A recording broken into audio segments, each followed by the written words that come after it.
مساء الخير يا شباب. النهاردة هنتكلم عن مشكلة حصلت جوه النادي الأهلي، وهي عقوبة إمام عاشور ب1 مليون جنيه بسبب مشكلة حصلت جوه النادي الأهلي.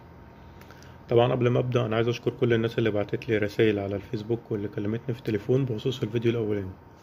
نرجع لموضوعنا.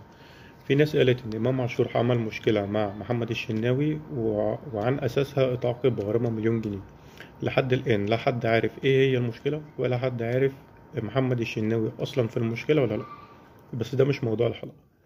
موضوع الحلقة آه، شفنا صفحة قناة الزمالك على الفيسبوك منزلة بوست، حاطين صورة دونجا، كاتبين فوقيه كلمة واحدة بين قوسين: الالتزام. صراحة أنا مش ما فهمتش البوست قوي، بس مش عارف أي التزام هو بيتكلم عليه. ده اللاعب بتاعك لحد دلوقتي لسه تحت المراقبة.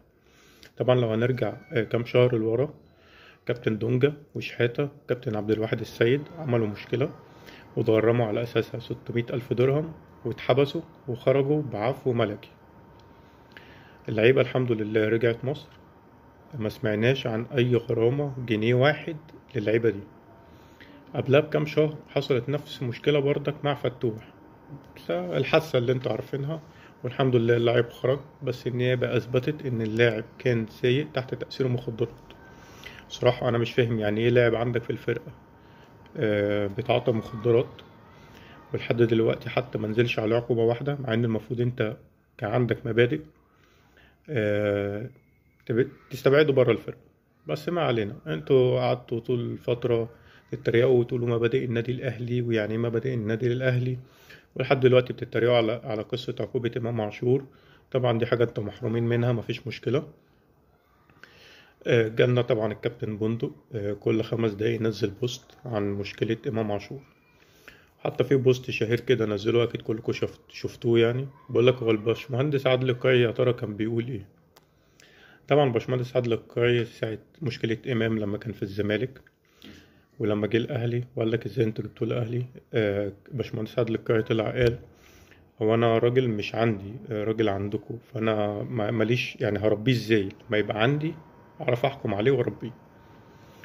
طبعا كلمة تربية دي مش حاجة ليلة الأدب، يعني هو قصده يعني أعجب. دارت الأيام، إمام عاشور في النادي الأهلي عمل مشكلة، اتعاقب. دي حاجة اسمها مبادئ النادي الأهلي، اللي هو أول بند فيها: الأهلي فوق الجميع، لاعب غلط يتعاقب. لكن أنت عندك 4 لعيبة، وإمام عاشور لما حصلت المشكلة كانت داخل غرف مغلقة في ملعب جوه النادي الأهلي، مفيش حد من الصحفيين ولا حد من الإعلام عرف بيه. نفس القصة اللي حصلت مع كهربا اللي لحد دلوقتي محدش عارف ايه سبب المشكلة. لكن انت عندك 4 لعيبة، حصلت مشكلة على العلن في التلفزيون في وسط الصحافة، معرفتش تعاقب لاعب بيه. ده الفرق بين يعني ايه أهلي، مبادئ أهلي اللي انتوا بتتريقوا عليها، ويعني ايه زمالك.